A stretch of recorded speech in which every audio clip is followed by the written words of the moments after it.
battlefields of the future will be more dangerous than ever. In the 21st century, there will be threats to our freedom and security like never before. But will we be ready? Battles will be fought on land and sea, but they will not be won without supremacy in the air. Enter the incredible world of 21st century combat.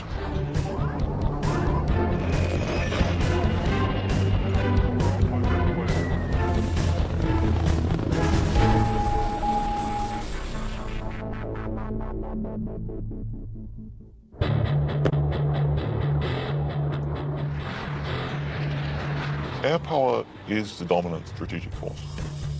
It's air power that lets you influence events and respond to events quickly. It's air power that lets you fight a war without putting hundreds of thousands of people on the ground. To date, Air Force F-15s have won more than 150 dogfights against enemy fighters without a single loss. And the Navy F-18 Hornet is widely recognized as the world's best carrier-based fighter bomber. But in the future, neither the F-15 nor the F-18 will be able to survive against deadly enemy anti-aircraft missiles. Surface-to-air missiles, or SAMs, are going to represent the biggest threat. Those very formidable systems developed in Russia or China will have to be taken out of action very quickly in any future conflict. The fighter of the future will need to be stealthy to slip past enemy radar. It must be able to take out anti-aircraft installations. And it must out-dogfight any enemy fighters that get in the way.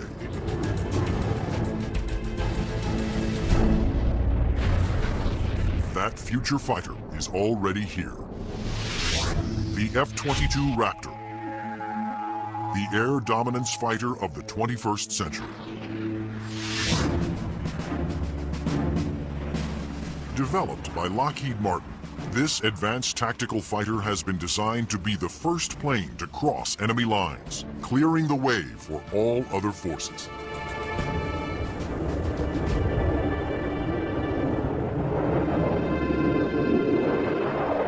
The F-22 is both an air-to-air fighter and an air-to-surface fighter, so it can drop precision weapons. That means it'll be able to go in early in a conflict, knock out all the air defenses that an enemy has, and also take out certain ground targets. And open the door for all the U.S. forces, whether they're ground vehicles or other aircraft, to come in and continue the fight. The development of the F-22 Raptor first began in 1985, when the Air Force requested proposals for an advanced tactical fighter jet to replace the F-15 air superiority fighter. Military planners feared that the F-15 would not be able to counter new air and ground threats on the horizon. The result was the creation of the F-22. The capability of the aircraft is a quantum leap above what exists right now, and it's going to take air power and revolutionize it into a whole new world. In the battles of the future, stealth will be critical for all new fighters to avoid being seen by enemy radar. Non-stealthy aircraft just will not survive in the air battles of tomorrow. Stealth technology was created to counter advances in radar. Radar works by sending out radio waves and measuring the amount reflected back to determine the distance, speed, and course of an object. But stealth aircraft are designed with surfaces that deflect radio waves away, making them nearly invisible to radar. The world's first stealth production aircraft was the F-117 Nighthawk. The reason that airplane is faceted is a limitation of the computer technology at the time. It's easier to model a finite number of flat surfaces than it is a bunch of curved surfaces. And while the aircraft was a breakthrough at the time, the facets limited the plane aerodynamically. But now, thanks to more powerful computers, engineers can design aircraft that do not have to sacrifice aerodynamics for stealth. The F/A-22's aerodynamic slickness allows it to have the lowest drag of almost any aircraft ever produced. The F-22's aerodynamic superiority, combined with its stealth and firepower, make it a far better adversary than any aircraft before it. The F-15, which the F-22 will replace, has been a very successful fighter, but it is not stealthy. The F-117, while stealthy, carries no air-to-air weapons and is not designed for air combat. It relies on stealth and mission planning to protect itself. But the F-22, on the other hand, is not only stealthy, but comes with a full complement of air-to-air and air-to-ground weapons. The primary armament is in weapons bays underneath the airplane, where we carry 6 medium-range radar-guided missiles. By carrying the weapons internally, it preserves the stealthy shape of the plane. For closer infighting, the F-22 has short-range missiles and guns. Behind these two doors right here is the side weapons bay. This is where we carry heat-seeking missiles.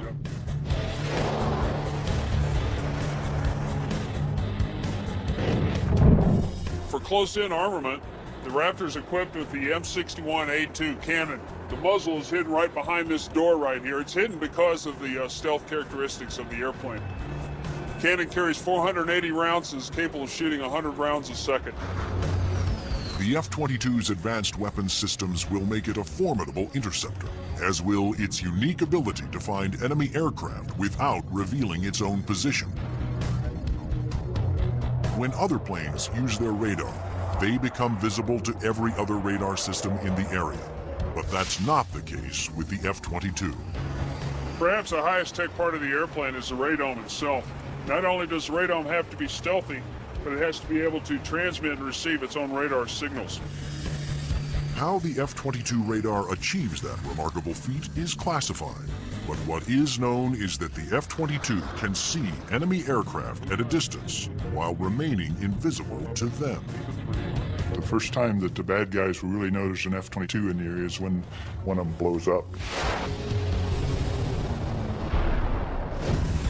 Along with this advanced radar system, F-22 is the first fighter to have supercruise, the ability to travel faster than the speed of sound without using its afterburners. A jet's afterburners boost speed by pouring fuel directly into the hot blast of the engines, adding fiery extra thrust. But afterburners are also wasteful, consuming enormous amounts of fuel, dramatically affecting the range and duration of a plane's mission. But the F-22 doesn't have that problem. Without using afterburners, it can supercruise at an incredible 1.5 times the speed of sound, over 1,000 miles per hour. This is all about our pilots being able to go fast, minimize the amount of time they are exposed to any threat, do the mission that we've sent them to do, turn around and come home safely.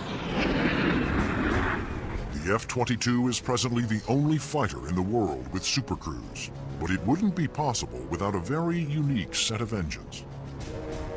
The goals for Pratt & Whitney were to provide a transformational engine that the Air Force needed, one that was stealthy, maintainable, and fast. The F-119 PW100 was developed by Pratt & Whitney after years of research. It sets the new standard for jet engines. Along with its incredible supersonic ability, the F-119 incorporates thrust vectoring. Here we are at the rear end of an F-A-22 Raptor. First thing you'll notice are the nozzles for the F-119 engines. In flight, during a maneuvering dogfight, they actually move up and down and vector the thrust of the engine to provide maneuverability. It helps us turn inside any foe, maneuver at low or high speeds to outmaneuver another airplane or potentially an enemy weapon that's headed towards us. The F-22's stealth, supercruise, and vector thrusting are impressive breakthroughs, but its most outstanding feature may be its ability to nearly fly itself through advanced computerized controls. It relieves the pilot of all the duties, gives the pilot total freedom to just look out engaged in the combat scenario. In addition to monitoring its own performance, the F-22 constantly gathers data on other aircraft in the combat area and presents the most important information to the pilot. We're going to have information passed to us from either unmanned vehicles or from off-board sensors so that we can integrate data and use that information for targeting. And it's the way that we are driving our forces in warfare. We are much more integrated with both other services and with other platforms, and the F-22 fits right into that concept. The F-22 Raptor's total package of avionics, stealth, supercruise, and thrust vectoring make it the most technologically advanced fighter today. I've never been in an airplane that accelerates as fast, that's as agile, the ability to turn very sharply, and it just brings a great combination of the speed, the stealth, and the avionics to the fight that nobody else is going to be able to touch. But there will be future competitors, like the Russian Sukhoi 37, which features thrust vectoring and a radical forward swept-wing design. And the fifth-generation MiG, the 1.22, which some have nicknamed the F-22ski. The Russians are still very active aircraft developers. They've got a variety of technologies that they're continuing to improve upon and that can be made available to our future enemies. And so that's why we have to stay on top of the technology that we are developing and make sure that it is able to take out anything that other countries develop. When you look at the adoption by China of the Su-27 and the fact that it'll probably be modernized and improved, that brings up the need for more advanced fighter aircraft in the US. And that's one of the main reasons, I think, why the Air Force is so insistent on the need to have the F-22. In addition to Russia, other U.S. allies are producing advanced interceptors for export that are superior to the F-15, such as Sweden's JAS-39 Gripen and France's new Rafale. Germany, Italy, and the UK have joined forces to create a Eurofighter, the Typhoon. If these planes fall into unfriendly hands, the U.S. Air Force will need the F-22 to maintain their advantage. We're always going to go into war wanting to have that air dominance, and the F-22 is going to be the big boy on the block that can help us to do that. In future combat, the F-22 is to be joined by another stealthy aircraft, the F-35 Joint Strike Fighter, the ground attack bomber of the future. Designed for the U.S. Air Force, Navy, Marines, and Britain's Royal Navy, the question is, will it work for every user?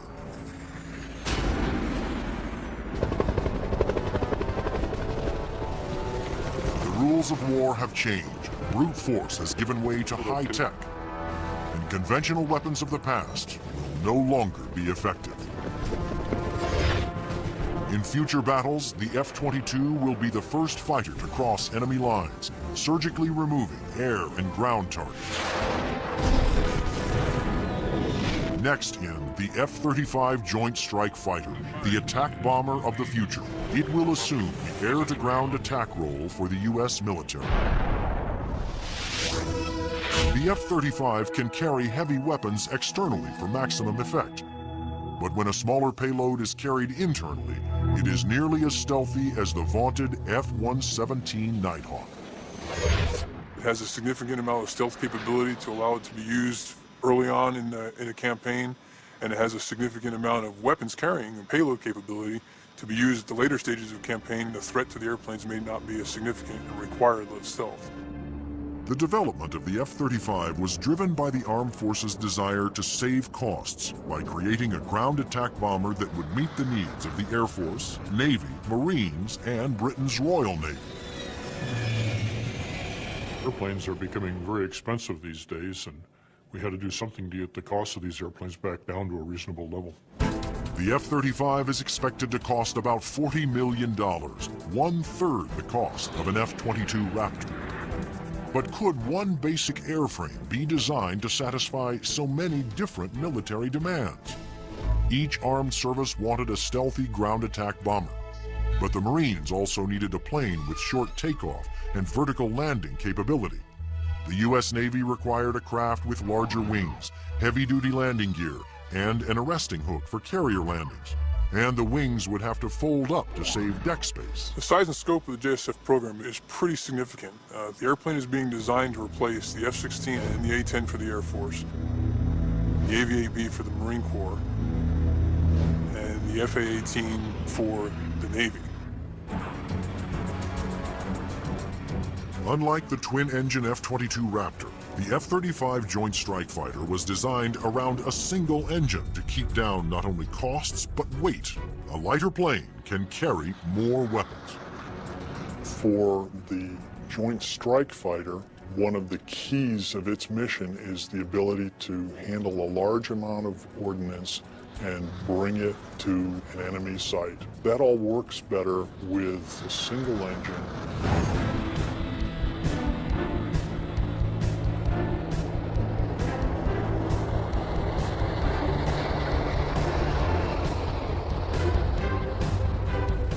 The Air Force version of the Joint Strike Fighter, the F-35A, made its first flight attempt on October 24, 2000.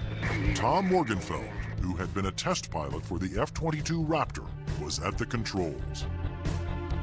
Well, a million things are going through your mind. Your eyes are everywhere, you're listening, you're watching.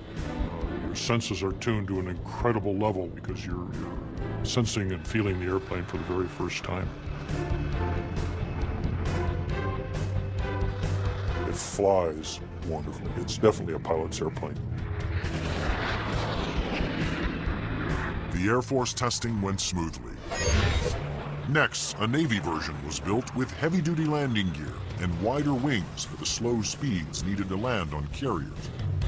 Navy test pilots flew touch-and-goes, demonstrating the F-35's ability to land within the space of a carrier's flight deck. But the most difficult challenge still lay ahead for the F-35 program. The Marine Corps needed a version that could perform short takeoffs and vertical landings, STOVL for short.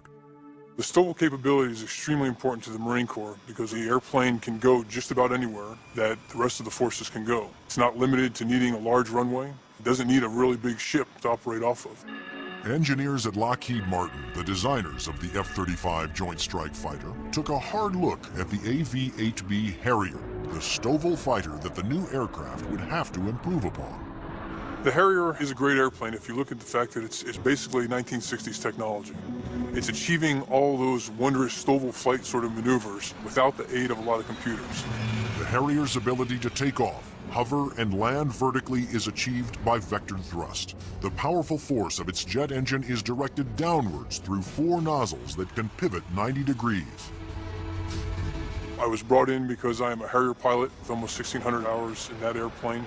So all of the lessons learned I have from the Harrier airframe and operational experience I have, I was able to bring to the program and use those to help evaluate the X-35 STOVL version. For hovering, engineers gambled on a radical new system.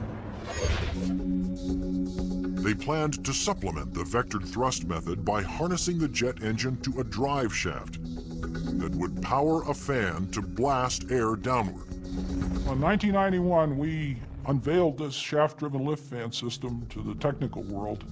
Some actually said, "You gotta be kidding me. Are you guys serious?"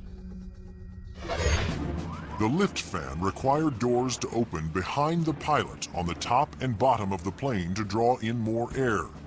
The fan would blast air down mid-ship, while the jet nozzle in back swiveled, blowing its powerful exhaust down to create a balanced lift force. The shaft-driven lift fan system allows you to harness a lot more energy out of what the engine is producing. But harnessing a jet engine to a drive shaft proved to be extremely difficult. The mechanical energy we were dealing with in the shaft-driven lift fan system was very large. We had 28,000 horsepower being transmitted from the drive shaft from the main engine to the lift fan. And that's similar to the power going through a U.S. naval destroyer. The lift fan's ability to blend large amounts of cool air with the hot jet exhaust provided another important benefit. One of the things we learned in JSF was to combine the jet exhaust to get a lower combined temperature than the Harrier. This allowed us to avoid some of the problems with concrete, where the concrete would actually burst and explode under the high temperature and high jet exhaust from the Harrier. At the Lockheed Martin test facility in Palmdale, California, the revolutionary lift fan system was put to the ultimate test, in the air. If the lift fan failed during hover, the plane would crash.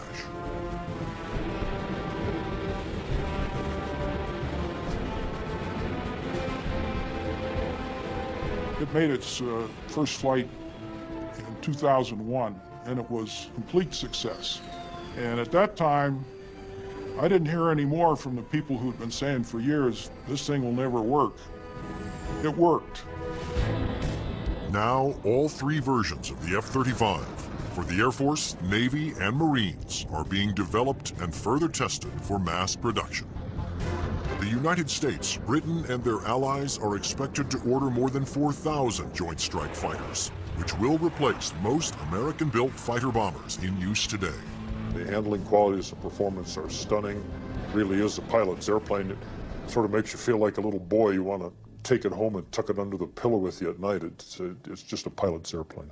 In future air conflicts, the F-22s will be used to establish air dominance. Then waves of stealthy F-35 Joint Strike Fighters will use their superior weapons-carrying abilities to attack other major ground targets.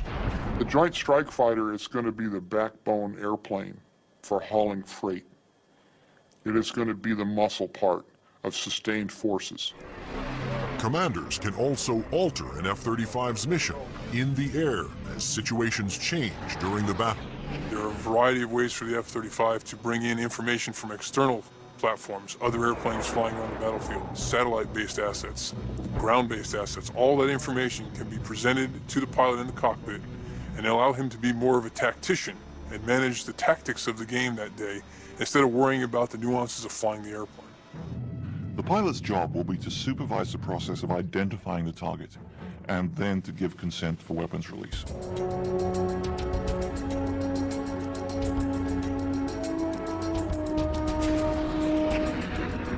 The Joint Strike Fighter will be able to carry a wide range of weapons, to include the heavier weapons such as the 2,000-pound bunker busters and 2,000-pound blast weapons. The Joint Strike Fighter's 1-ton bunker busters and blast bombs will be guided to their targets with pinpoint precision by JDAM tail kits. The Joint Direct Attack Munition, or JDAM, is a kit that can be put on any bomb to give it the brains to know where to go, and the movable tail fins to guide it there. JDAM is a guidance kit that came after Desert Storm. This little round piece on the side there is an inertial navigation clock. Now this clock, instead of measuring seconds, measures feet. If you take the unit and you tell it where it is right now electronically, and then you move it back a foot, or you move it up a foot, it measures every centimeter and every distance. The bomb knows the coordinates of where the airplane is, and it also knows the coordinates of where the target is. And when the weapon is released from the airplane, it simply flies from one set of coordinates to the other and does its thing when it gets there. Because a JDAM is directed by GPS, or global positioning satellites, it can hit targets regardless of visibility. The way we use it is by employing it against targets that we cannot normally see visually, whether it is due to weather, smoke, haze, or just some sort of other thing that's obscuring the target.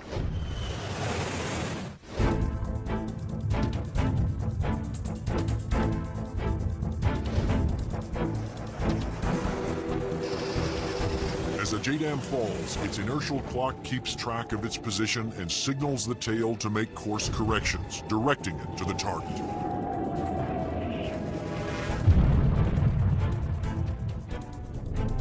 The accuracy of new weapons like JDAMs will reduce collateral damage. It also makes the F-35 an even more formidable weapon system. The new weapons such as JDAM really reduce the need for the number of sorties, and that reduces our risk because we're not exposed to enemy threats as often. The F-35's combination of advanced weapons, avionics, and stealth will help it ensure its success over the battlefields of the future. U.S. military planners wondered if these same features could be utilized in a helicopter. They wanted a stealth helicopter. But could it be done?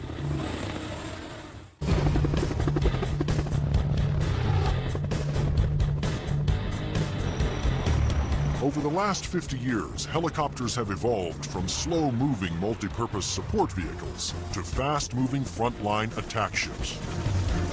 But in the high-tech wars of the future, speed alone is not enough. Information is the key. There's three elements that are critical to warfare. The ability for you to know more than the enemy, the ability to maneuver quickly around an enemy and gather more information about them, and the ability to provide precision firepower at the enemy.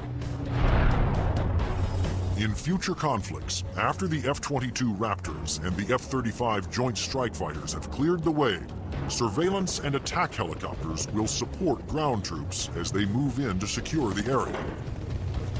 We like to be down low where the action is, and we like to be down low where the threat can't see us. But at such low altitudes, helicopters are vulnerable to a wide assortment of ground-to-air weapons.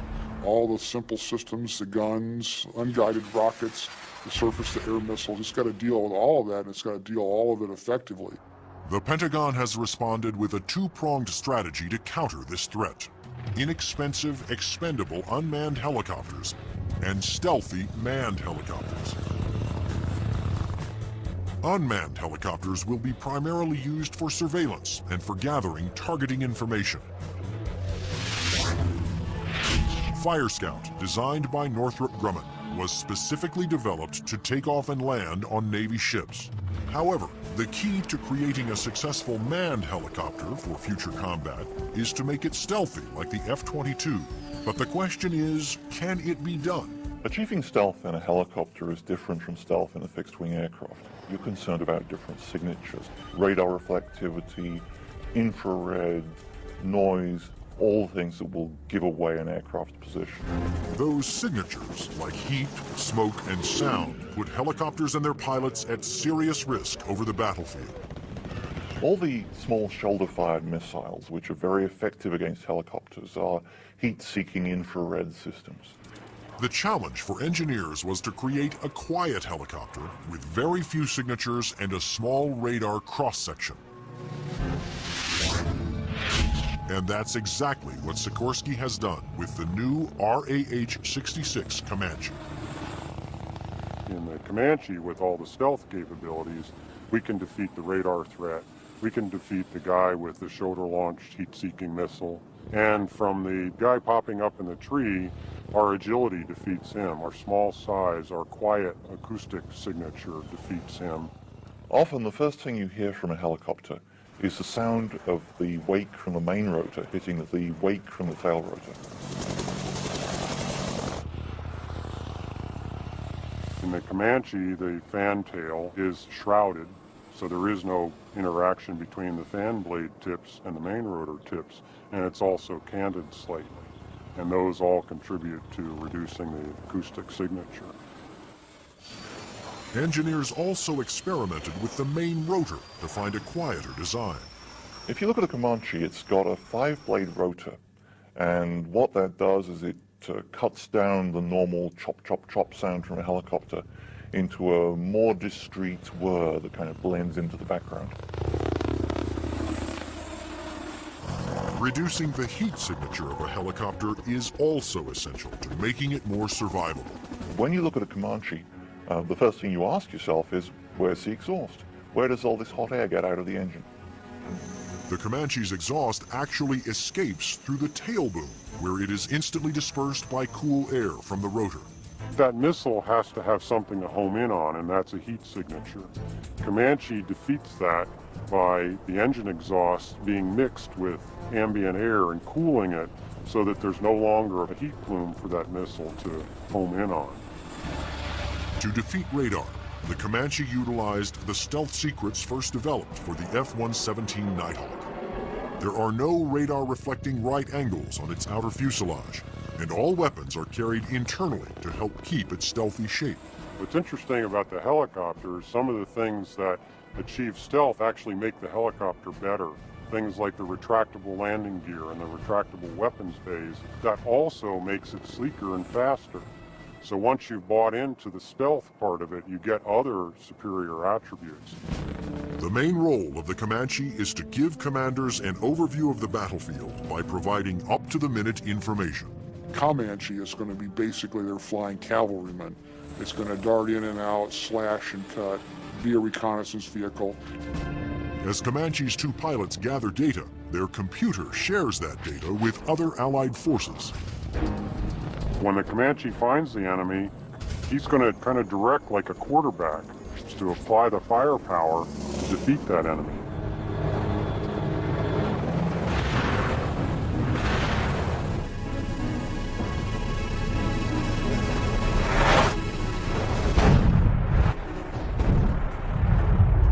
Engineering advances have also made the Comanche one of the easiest and most forgiving helicopters to fly. One thing that Comanche brings that other previous generation helicopters can't bring to the table is the pilot can maneuver the Comanche in virtually any axis without fear of exceeding any limits. Although it will be used primarily for reconnaissance, the Comanche will also be armed for self-defense.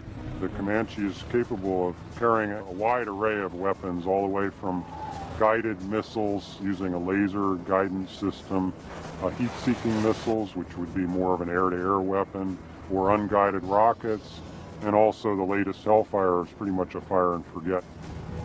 In addition, Comanche's pilots can ask Allied aircraft to fire missiles their way, and can then take over and guide those missiles to their targets.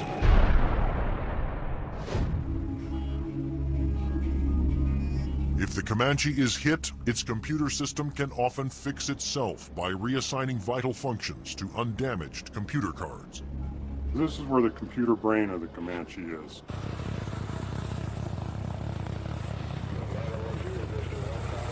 In support of its reconnaissance mission, Comanche can control as many as 5 unmanned aircraft.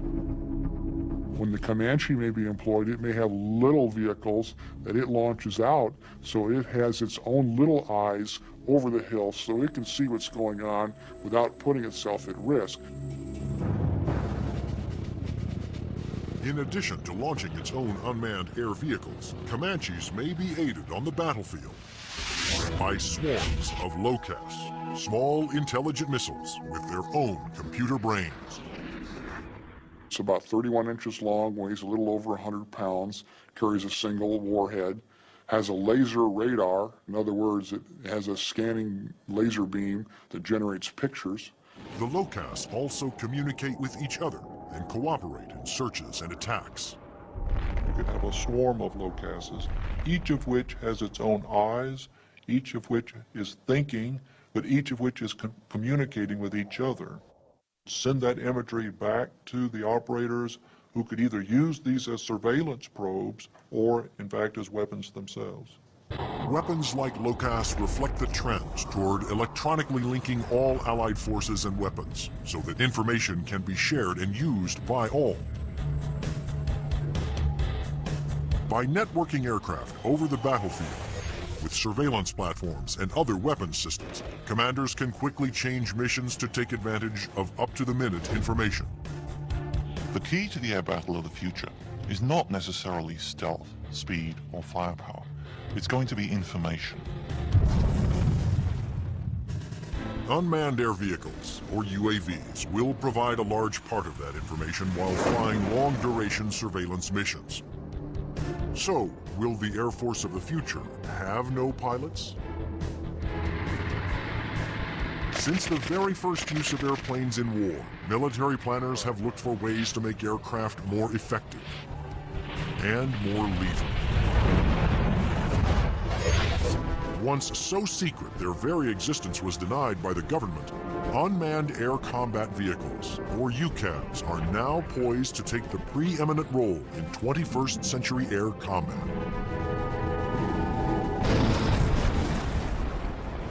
UAVs are certainly going to change air power in the 21st century. You can see it starting to happen today, but what we're looking at now is just the beginning, because there's going to be more of them, and they're going to be better. Unmanned aerial vehicles allow the military to do more with less, to put more aircraft into the air than you otherwise would be able to because of the limited number of pilots that you might have, or where it might be too risky.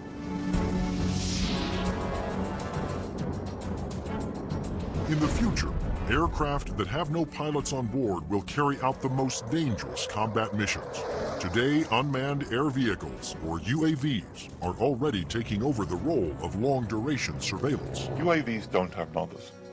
You lose a UAV in combat and nobody bats an eyelid. One of the earliest surveillance UAVs was the Predator. It was developed in the early 1990s. When you look at Predator, basically they start off as being long-endurance systems that can really persist over the battlefield. In Afghanistan, Predators provided critical real-time intelligence. And it was there that a Predator made an amazing transformation from surveillance to armed aerial attack. Fired a Hellfire missile, an Al-Qaeda convoy, and destroyed one of the vehicles in there. And at that point, it crossed the line from an unmanned aerial vehicle into an unmanned combat aerial vehicle. Today, the new Predator B can carry up to 10 Hellfire missiles. Of course, its primary mission is still what the military refers to as ISR, or Information, Surveillance, and Reconnaissance. It's basically a poor man's satellite. I mean, you can bring it in and let it dwell in an area. UAVs transmit important visual information to battlefield commanders via satellite or other data links. Once targets had been located, identified, and cataloged, these could be disseminated to other weapons or weapon systems. Reconnaissance UAVs have multiple ways of conducting surveillance. On clear days, they use specially stabilized optical lenses that can zoom to high magnification. At night, they use infrared, and under adverse conditions, they use synthetic aperture radar to pierce the thickest clouds, sandstorms, or oil field smoke. When the radar is reflected back, it can also be used to create a 3D image of objects. If the enemy chooses to use countermeasures or decoys or deception techniques, having to beat 3 systems is a lot harder than 1. The success of the Predator paved the way for the development of an even more advanced high-altitude jet-powered UAV by Northrop Grumman. It's called the Global Hawk, but unlike the Predator, it was designed to take off, fly its pre-programmed mission, and land all on its own, thanks to the GPS, or Global Positioning Satellite System. The Global Hawk is basically a much larger version of the Predator. It has higher altitude capabilities, increased payload. It can carry a lot more sensors, a lot more communication devices, and it can loiter over a battlefield for up to 35 hours.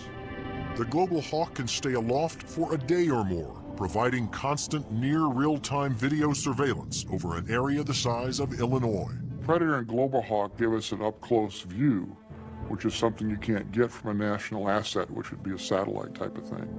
Though still in development, the Global Hawk had a dramatic impact during Operation Iraqi Freedom. A single prototype provided information to Allied forces on 55% of all time-sensitive targets, including mobile Scud missile launchers.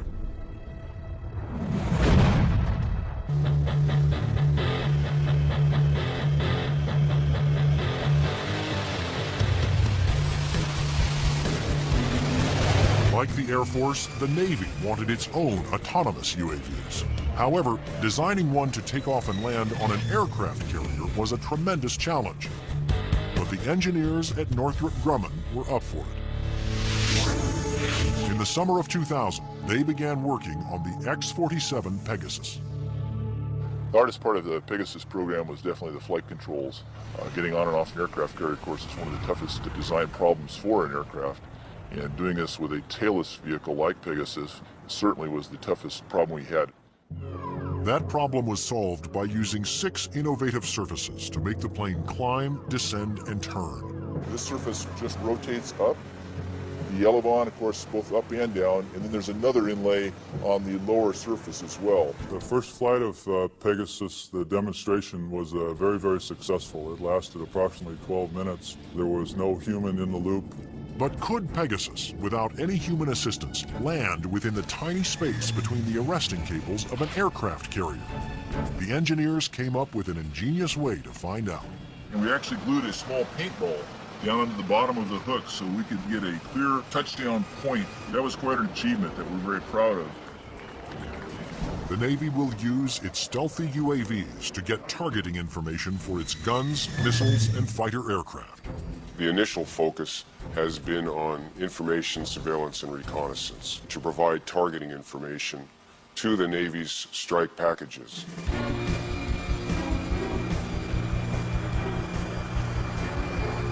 But many future UAVs, such as Boeing's X-45 unmanned bomber, will be heavily armed. Although flying pre-programmed missions, armed UAVs will still need human permission to fire. It has to know where friendly forces are on the ground, where civilians might be, where collateral damage, i.e. hitting a church or a mosque, might be an issue. So there is an element that we always retain where a human in the loop is important. You can have a weapon that's doing its own surveillance and has its own ability to engage a target. And that gives you a level of dominance that we're just emerging on right now. In the not-so-distant future, there will be even more radical aircraft and airborne weapons systems. Everything from electromagnetic pulse weapons to powerful airborne lasers to hypersonic aircraft that can fly to anywhere in the world in 2 hours or less. But how soon will these high-tech secrets become a reality?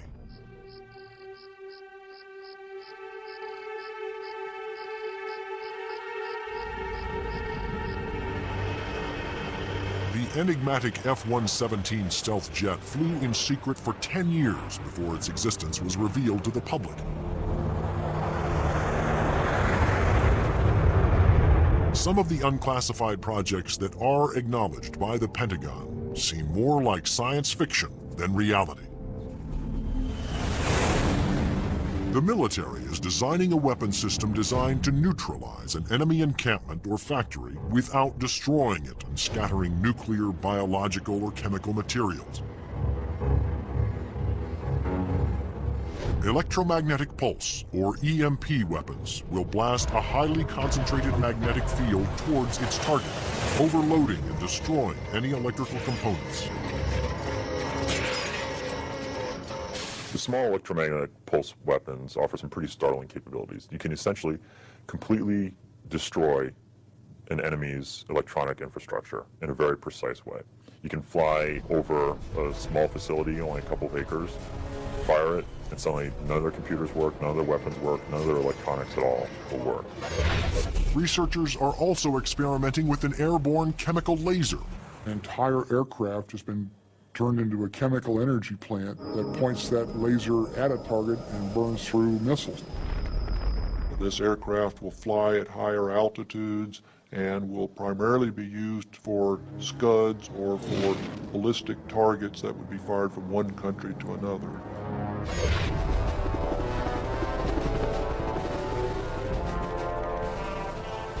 American generals don't want a fair fight. They want their equipment to be the absolute best in the world, so that whatever they come up against, they can defeat it quickly and efficiently. The battlefield of the future will continue to be a dangerous place.